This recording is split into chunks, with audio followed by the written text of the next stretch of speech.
To automatically add location text to the photos taken with the camera app on Samsung Galaxy S24 Ultra, you have to enable location text option in the camera app setting. To do so, open camera app and then tap the setting icon at the top left. Scroll down the screen. Under general section, tap the gray on off switch next to location text until the switch turns blue to turn it on. To see how it works, tap the back key.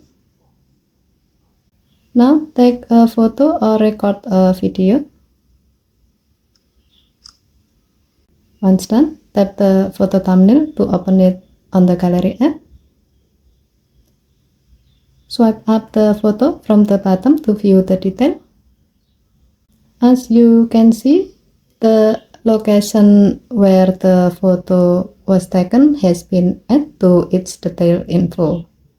Given to the function, you can enable this feature to help you keeping track of where you have been, organizing photos or video based on location, easily telling the one whom you share the photos with about the place where the photos were taken, and else.